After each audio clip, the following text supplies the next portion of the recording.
Peço que abra sua Bíblia no livro de Samuel, 1 Samuel, capítulo 4, versículo 1 ao 4. Amém? Diz assim a palavra do Senhor. Nessa época, os israelitas saíram à guerra contra os filisteus. Eles acamparam em Ebenezer e os filisteus em Afeque. Os filisteus dispuseram suas forças em linha para enfrentar Israel e, intensificando-se o combate, Israel foi derrotado pelos filisteus, que mataram cerca de 4.000 deles no campo de batalha. Quando os soldados voltaram ao acampamento, as autoridades de Israel perguntaram: por que o Senhor deixou que os filisteus nos derrotassem? E acrescentaram: vamos a Siló buscar a arca da aliança do Senhor, para que ele vá conosco e nos salve das mãos dos nossos inimigos. No versículo 10, no versículo 4 ainda diz: então mandaram trazer de Siló a arca da aliança do Senhor dos exércitos, que tem o seu trono entre os querubins. E os dois filhos de Eli, Ofni e Finéias, acompanharam a arca da aliança de Deus. E agora no versículo 10. Então os filisteus lutaram e Israel foi derrotado. Cada homem fugiu para sua tenda. O massacre foi muito grande. Israel perdeu 30.000 homens de sua tenda. Amém? Podemos assentar em nome de Jesus. Glorificando ainda assim ao Senhor. Deus que deu uma palavra essa palavra ela tocou profundamente no meu coração. Ela não foi a primeira, né? Na verdade, eu vou compartilhar depois com os irmãos o texto inicial que falou profundamente no meu coração, porque o Senhor ele fala primeiro no coração de quem vai trazer a palavra, né? E o Senhor falou muito ao meu coração. Mas essa palavra inicial, ela narra o início de uma derrocada muito grande de Israel. Eles perderam a guerra, mas o que mais me chamou a atenção aqui, nesse trecho, o povo de Israel, como foi dito aqui nessa noite, né? O povo de Israel, por várias vezes, foi desobediente. Por várias vezes, o povo de Israel não colocou o Senhor Deus como o primeiro em sua vida e pecaram contra o Senhor. E nós vemos aqui que eles não levaram a arca do Senhor de cara para a guerra. Eles levaram depois, porque estavam perdendo a guerra. E aí me chamou muita atenção nesse trecho, porque nós vemos que o povo de Israel tinha a arca do Senhor, que era a presença de Deus, algo tão valioso, que hoje nós, eu não sei se todos que estão aqui são cristãos, servem a Deus, né, a Jesus Cristo, tem Jesus como seu Salvador, né, único da vida, mas o povo de Israel, ele não valorizou a presença do Senhor, não valorizou aquilo que eles tinham de diferente, de diferencial que eles tinham, que é a presença de Deus. Então eles foram para a guerra, começaram a perder a batalha, e aí sim se lembraram de Deus, bem depois. E aí o povo de Israel falou: não, vamos pegar a arca, vamos lembrar-nos da presença do Senhor, mas aí buscaram a arca como se a arca fosse não uma dádiva, não algo presente, algo rico, algo que nós precisamos, ansiamos, desejamos e precisamos ter. Mas eles trataram a presença do Senhor como se fosse um amuleto, né? E muitas vezes nós julgamos o povo de Israel, né? Nós lemos textos como esse e julgamos aos israelitas, somos nossa, que povo interesseiro, só foi atrás do Senhor, só foi buscar a presença do Senhor porque estavam num momento de angústia, num momento que eles precisavam de um socorro e lembraram de Deus.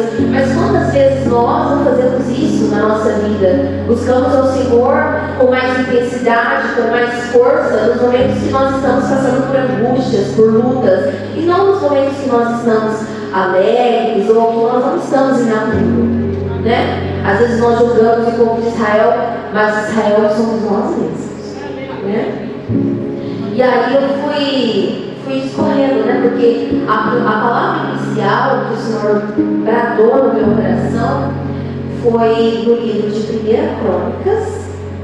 Se os irmãos quiserem abrir, eu aguardo. 1 Crônicas 13, do 2 ao 16.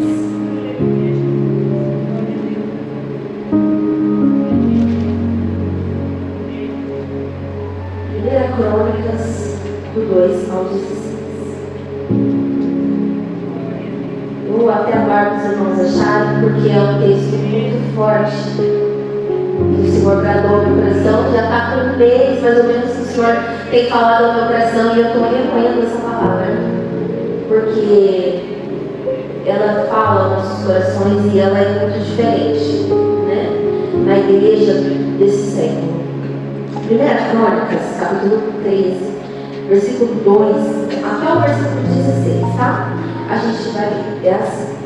Davi disse a toda a Assembleia de Deus: se vocês estão de acordo e se essa é a vontade do Senhor nosso Deus, enviemos uma mensagem aos nossos irmãos em todo o território de Israel e também aos sacerdotes e levitas que estão com eles em suas cidades, para virem se unir a nós.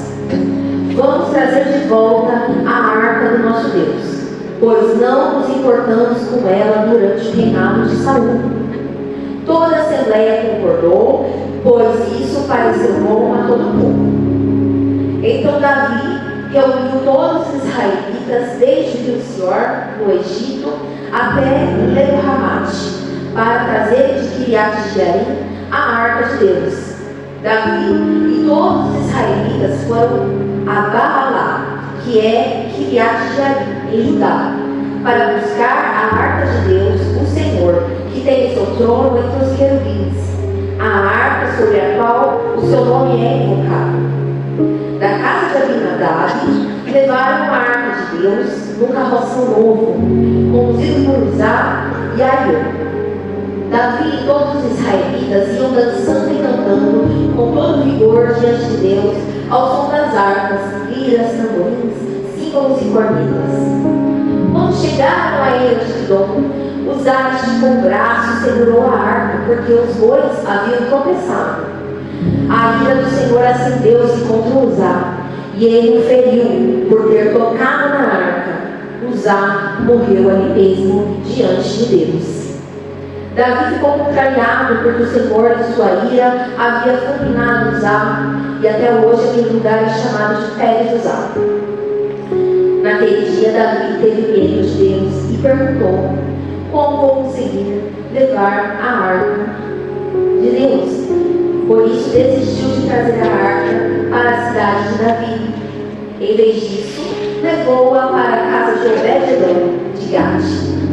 A arca de Deus ficou na casa dele por meses, por 3 meses. E o Senhor abençoou a sua família e tudo que possuía.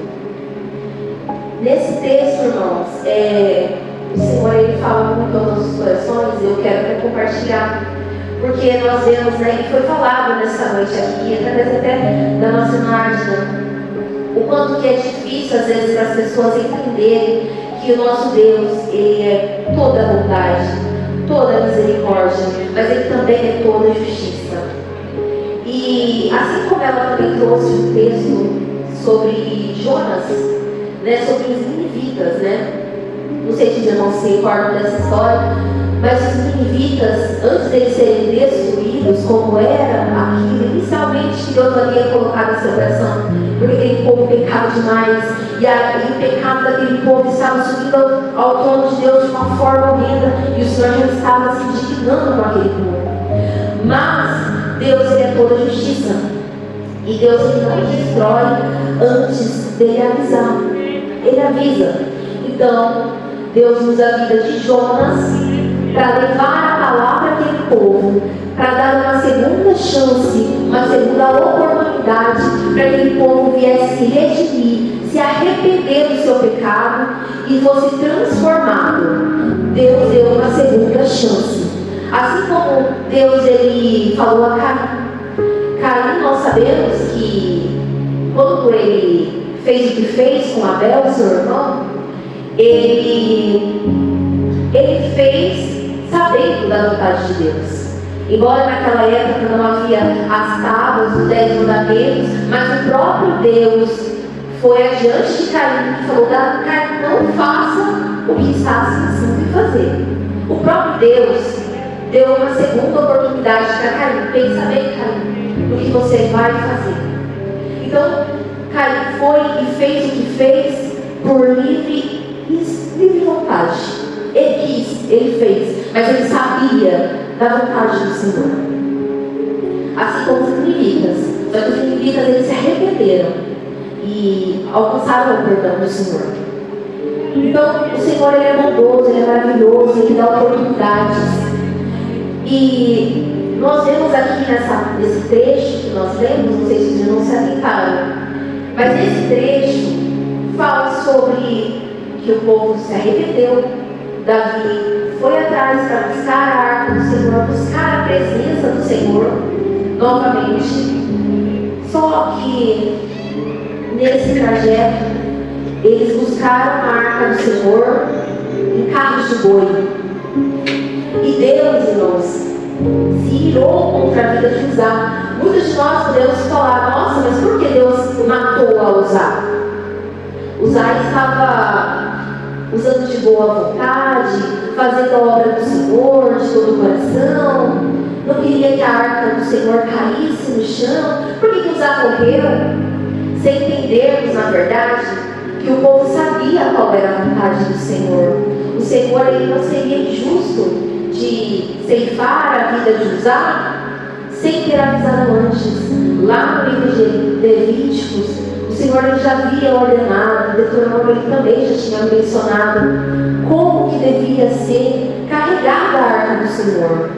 O povo levou a presença do Senhor, aquilo que era tão precioso, que era ser tratado com zelo, com cuidado, o povo simplesmente colocou um carro de bois, e aquilo irou o coração do Senhor.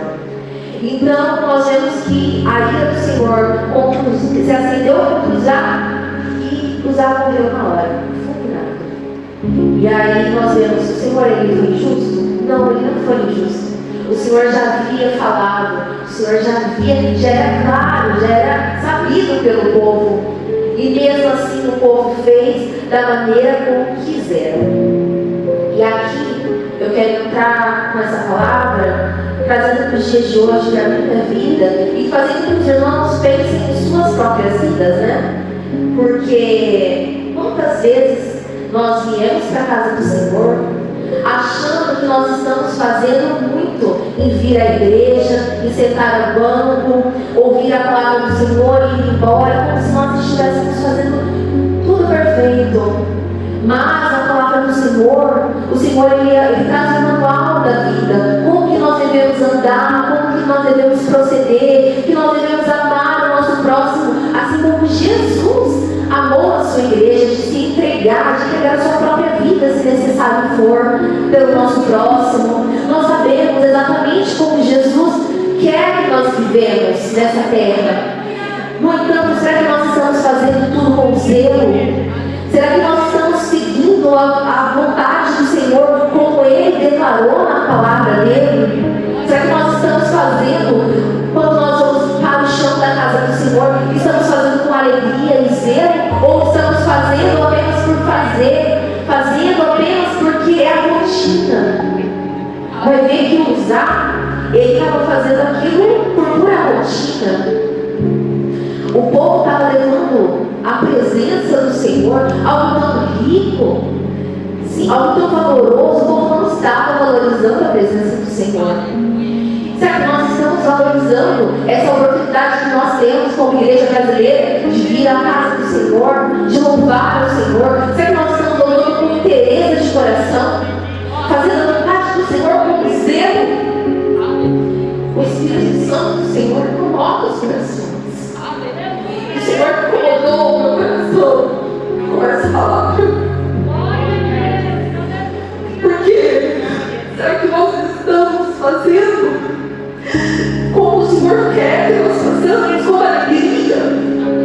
Estamos dando 100% de nós, estamos dando 100% de nós para a empresa onde nós trabalhamos, vestimos a camisa,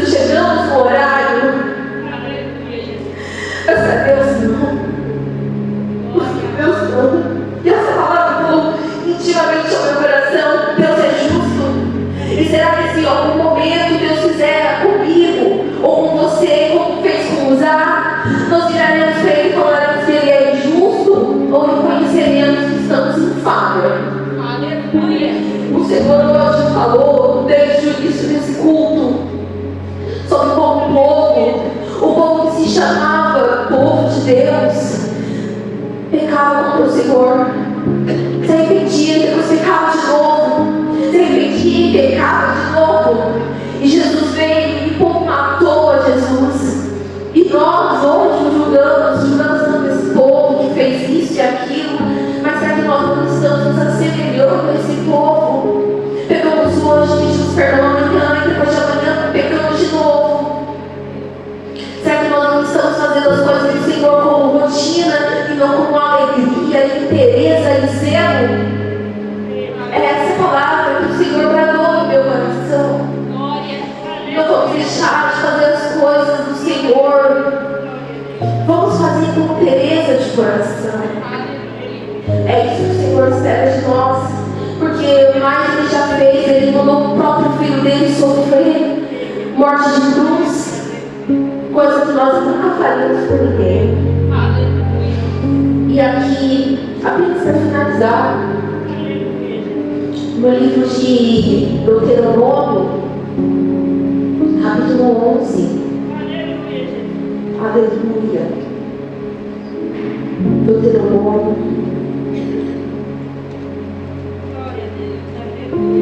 Capítulo 11.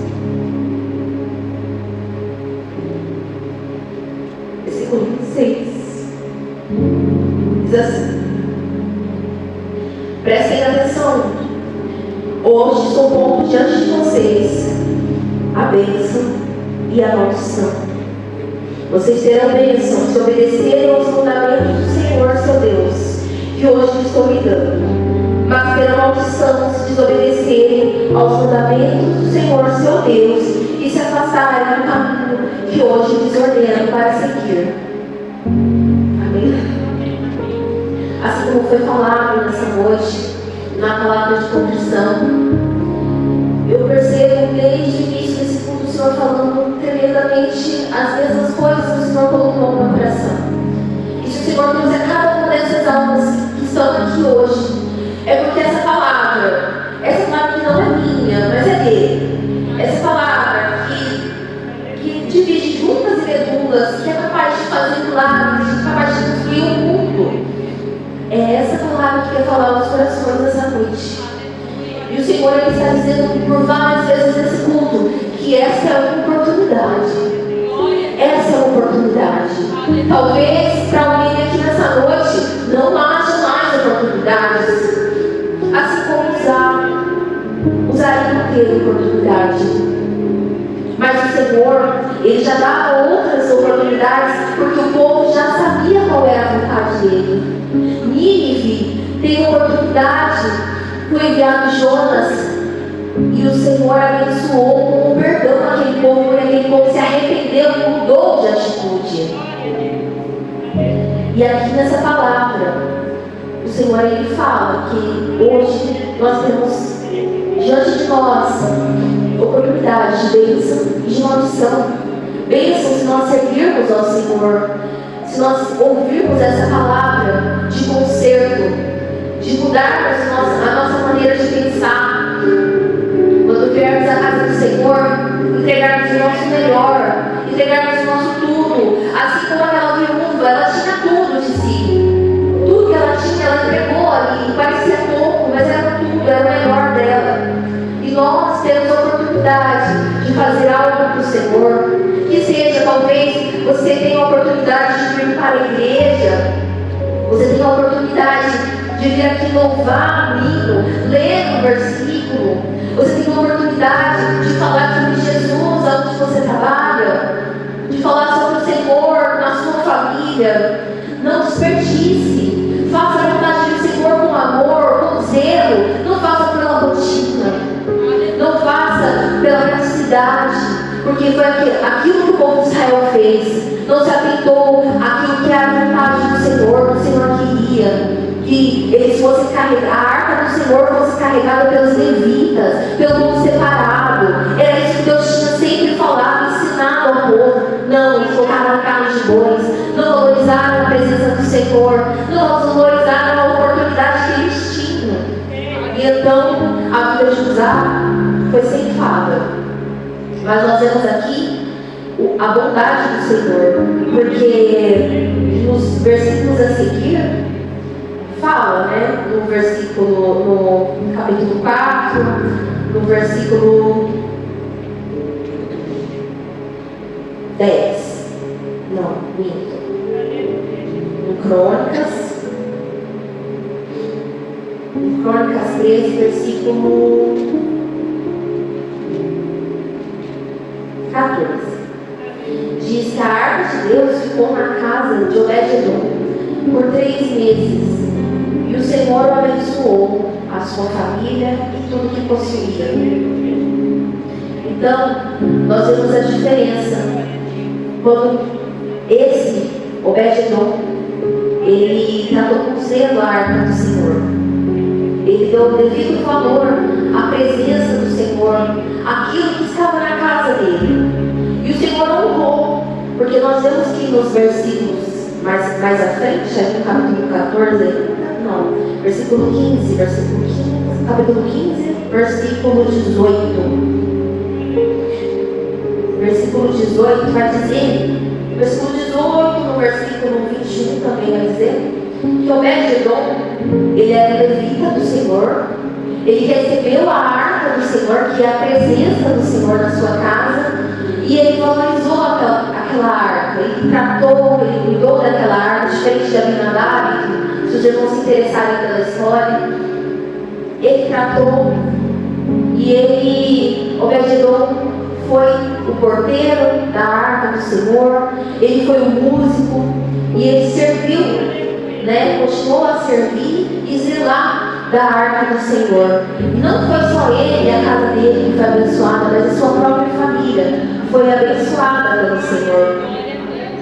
Então, era essa palavra que eu gostaria de deixar no coração dos irmãos, essa palavra que não é minha, mas é de Deus, que os irmãos venham ter cada dia mais e mais amor pela obra de Deus, que os irmãos saiam dessa porta para fora hoje com uma mudança de pensamento, de cada dia mais e mais buscar a presença do Senhor.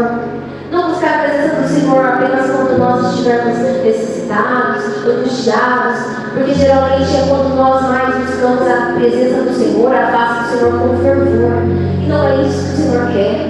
O Senhor quer que nós busquemos com fervor, com ânsia, nos momentos bons e nos momentos maus, em todo o tempo. O Senhor Ele está esperando que a sua igreja clame e busque a face dele com zelo, buscando fazer exatamente como ele deixou declarado na palavra dele, exatamente como os seguidores de Jesus devem fazer, viver uma vida nessa terra exatamente como Jesus viveu. Amém? Eu peço que a igreja volta o pé em nome de Jesus, fazendo uma oração. Você que crê nessa palavra, ore pedindo para que o Senhor Espírito Santo venha fazer mudanças e que a partir dessa palavra venha dar frutos. Amém? Existe alguém para fazer com Jesus? Alguém deseja? Amém. Deseja ser a Jesus?